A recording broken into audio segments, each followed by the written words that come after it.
Hello everyone, welcome back to my channel. My name is Sandeep Raturi, and in this video I will be covering all 5 types of parent-child DAX functions.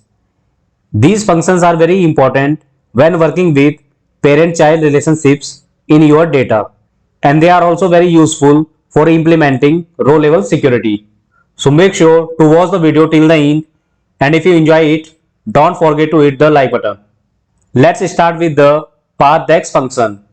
First, we will understand its definition and syntax, and then I will show you a practical example. The path function returns a delimited text string with the identifiers of all the parents of the current identifier, starting with the oldest and continuing until current. The path is stored as a delimited text string where each level in the hierarchy is separated by a vertical bar. See the syntax path, and it supports two arguments. In first argument you can pass the child column name, and in second argument you can pass the parent column name. When to use path? Use the path function when you have a parent-child relationships in your data, and see the example organizational hierarchy, employee and manager. So here manager is the parent of employee, means employee is the child. See the another example, product categories. So here we have department. Department is parent of category, and category is parent of subcategory. So here subcategory is child of category and category is child of department. Now I will show you the practical of PATHDEX function. As you can see here, we have employee data set, and in this data set we have employee ID, department, employee name and parent ID columns. Parent ID column contains employee manager ID. So for example, if you see here, for the employee ID 5, parent ID is 4, and 4 IDs belongs to Dinesh. So that means Dinesh is manager of Matt. See the another example, for the employee ID 9, parent ID is 2, and 2 IDs belongs to Antonio. So means Antonio is the manager of Jack. So I hope you understand how parent ID contains employee manager ID. Now create a calculate column for the PATHDEX function. So for that, right click on the dataset name and select new column, and after that you can write this DAX code. Here path is the calculate column name. You can provide any column name equal to path, and it supports two arguments. In first argument you can pass the child column name. Here child column name is employee ID, and in the second argument you can pass the parent column name. So here parent column name is parent ID. After that click on commit, and you can add this new calculate column in the table visual. As you can see, the path function returns a delimited string that contains all the parents to the current row. For an example, for employee ID 2, parent ID is 1, so path returns 1 bar 2. Another example, for employee ID 5, parent ID is 4, here path returns 1 bar 4 bar 5. That means employee ID 5, manager ID is 4, and 4 manager ID is 1. So that's the reason here path returns 1 bar 4 bar 5. Let's understand with another example. For employee ID 9, parent ID is 2, here path returns 1 bar 2 bar 9. That means for employee ID 9, manager ID is 2, and employee ID 2, manager ID is 1. So that's the reason here path returns 1 bar 2 bar 9. Second DAX function is PATHCONTAINS. PATHCONTAINS DAX function is used to check the specified items existing within the specified path. It returns true if the specified item exists within the specified path. See the syntax path contains, and it supports two parameters path and item. Now I will show you the practical. Again we will use same data set and let's try to find item employee ID 4 is exist or not within the specified path. For that, create a calculate column, right click on the dataset name and select new column, and after that you can write this DAX code. Here path contains is the calculate column name. You can provide any column name equal to path contains, and it supports two parameter. In first parameter you can pass the path, and in second parameter you can pass the item. And if you remember, when we create a path calculate column, so that time we used this DAX code to get the path, and same DAX code we will use here. You can see here, this is the same DAX code which we used under path calculate column to get the path. And then we can pass the item. So we are looking for employee ID 4 is exist in the current path or not. So that's the reason we pass the employee ID 4 here. And if you don't have path column in your data set, then you can write this DAX code. But in our case, we already create a path column. So that's the reason here we can directly pass the path column name here. So you can see that employee data path. So it will also work here. So you can see here there is no error. But to show you the complete DAX code without path, so I will use this DAX code path, and path supports two parameter. In first parameter we can pass the child column name which is employee ID, and in second parameter we can pass the parent column name which is parent ID, and close the bracket. So you can see here this is the first parameter and this is the second parameter which is item. So in item we pass the employee ID 4 because we are looking for employee ID 4 is exist in the current path or not.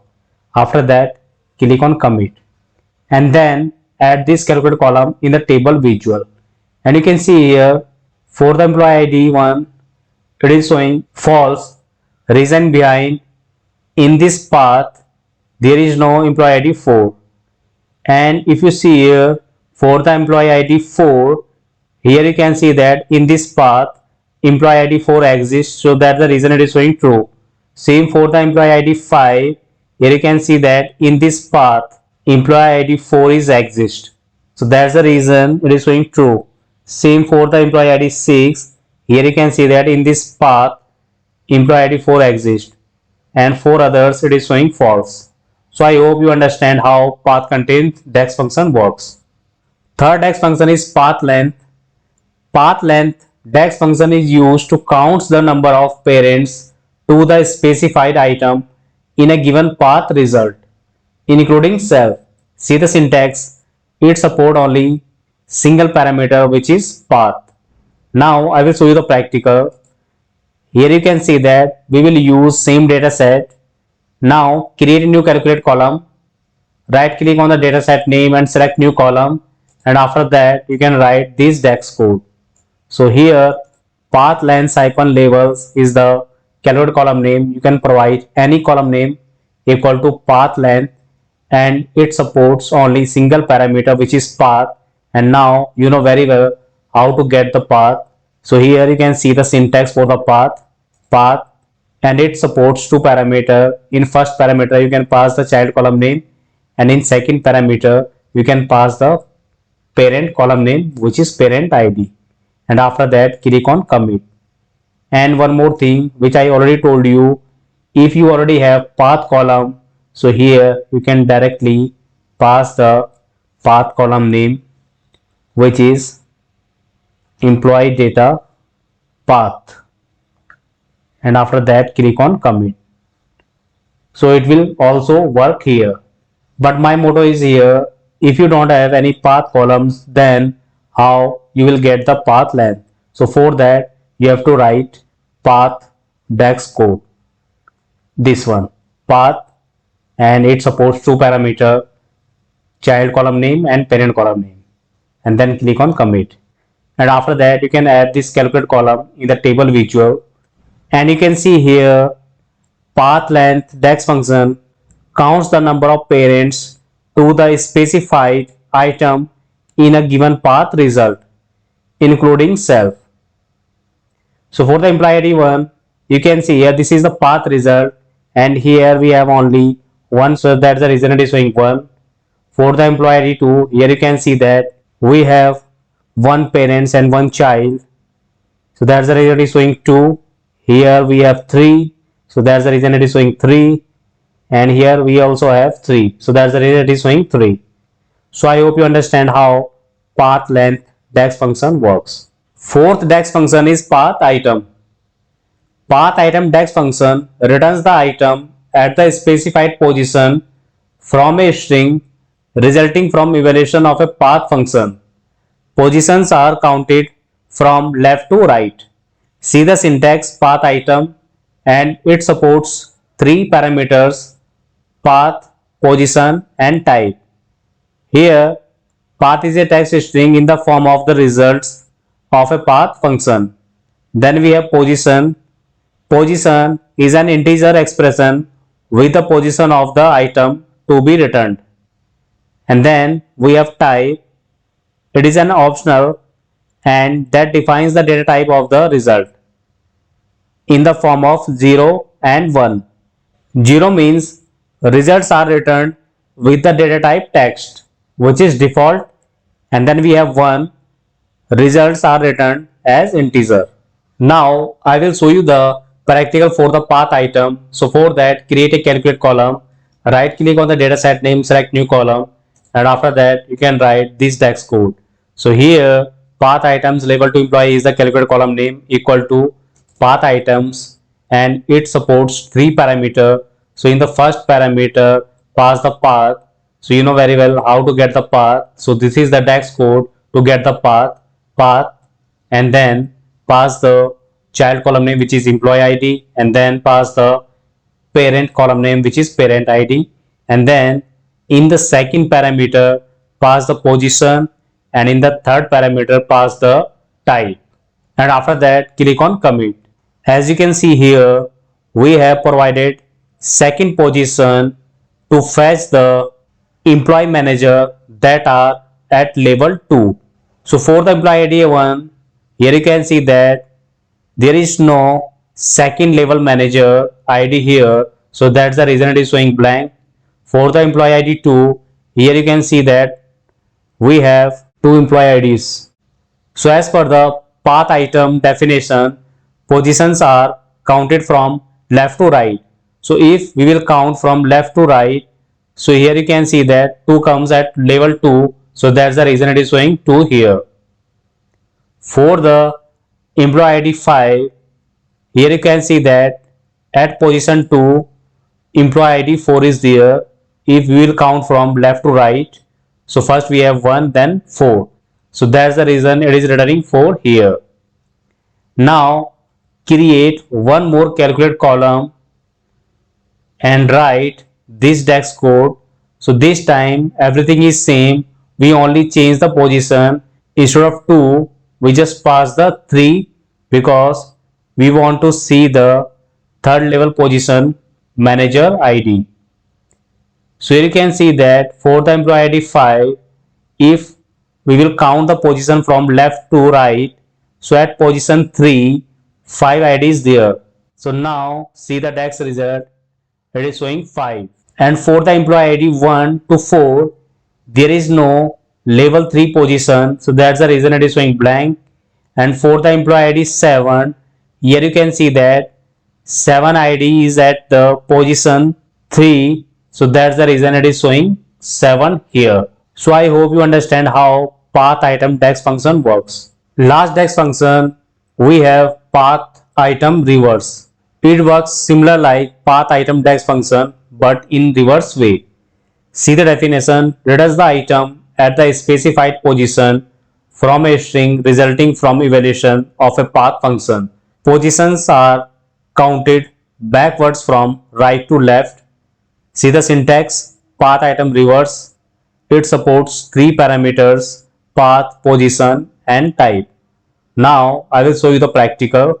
As you can see that dataset is same, right click on the dataset name, select new column, and after that you can write this DAX code. Path item reverse, pass the first parameter which is path, so you know very well path DAX code, and in the second parameter you can pass the position, and in the third parameter you can pass the type. Here we passed type 1, so which means it will return integer. So instead of this you can also write integer, and here if we will pass 0, so which is equal to text. So instead of this you can pass text. So both are same, either you can pass 0 or 1. So here I passed 1, which means it returns as in integer. So you can see the difference. So right now I passed 1, so here you can see the data type is whole number. If I will pass 0, which denotes to text, and once I will click on commit, so here you can see that it is returning the result as in text. And now I am changing the type to the integer 1, click on commit, and here you can see that the type has been changed to the whole number which is integer. And you can see the path item reverse result. So as per the definition of path item reverse, positions are counted backwards from right to left. So for the employee ID 2, if you see here, path item reverse is returning 1 if you count the position from right to left, and here we pass the position 2, so at 2 position 1 is there, so that's the reason it is returning 1. Now see the employee ID 9, it is showing 2, so if you count the position from right to left, so at 2 position 2 is there, so that's the reason it is showing 2. So I hope you understand how path item reverse works. It works similar like path item DAX function. In path item DAX function, we counted the position from left to right, and here we counted the position from right to left. Apart from that, everything is same. That's all for this video. We covered all the parent-child DAX functions, and I hope you found it helpful. If you did, please like, share, comment, and subscribe to the channel for more videos. See you in the next video. Thank you.